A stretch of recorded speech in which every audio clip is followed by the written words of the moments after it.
كنتم خير أمة أخرجت للناس تأمرون بالمعروف وتنهون عن المنكر وتؤمنون بالله. الحمد للہ والصلاة والسلام علی رسول اللہ وبعد. قال اللہ تعالی افحسبتم انما خلقناکم عبثا وانکم الینا لا ترجعون. اللہ رب العالمین کا فرمان ہے، کیا تم یہ گمان کیے ہو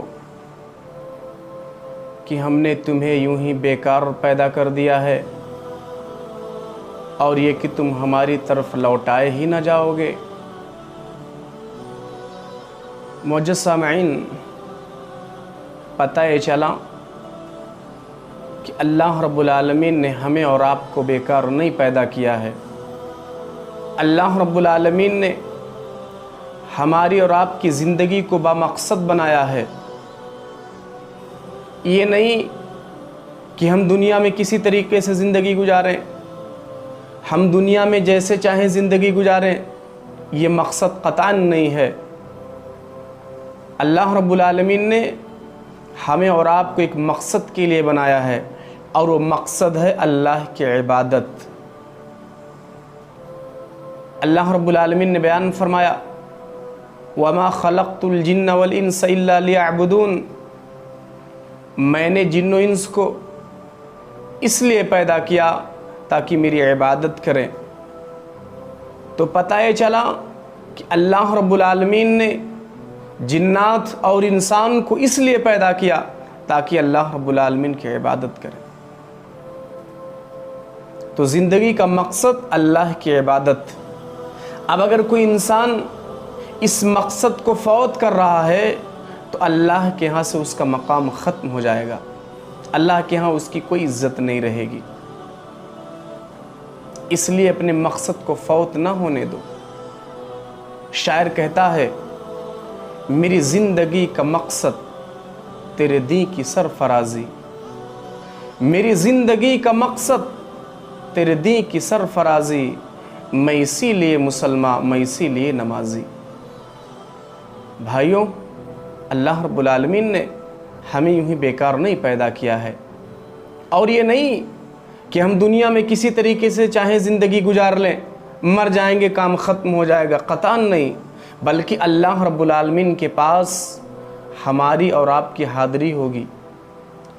ہم اور آپ اللہ رب العالمین کے دربار میں حاضر کیے جائیں گے اور ہمیں ہمارے اعمال کا بدلہ دیا جائے گا.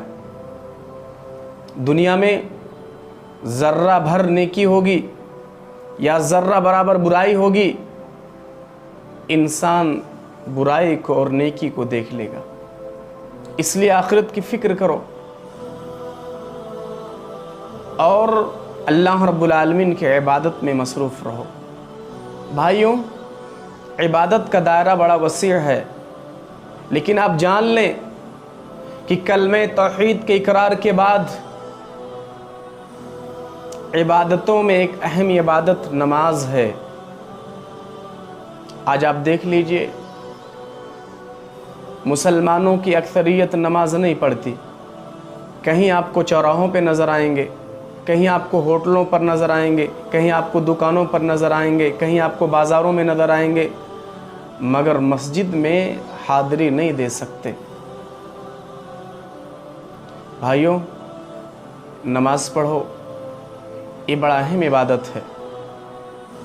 اللہ کے نبی علیہ الصلوۃ والسلام نے بیان فرمایا کہ قیامت کے دن سب سے پہلے نماز کے بارے میں سوال ہوگا.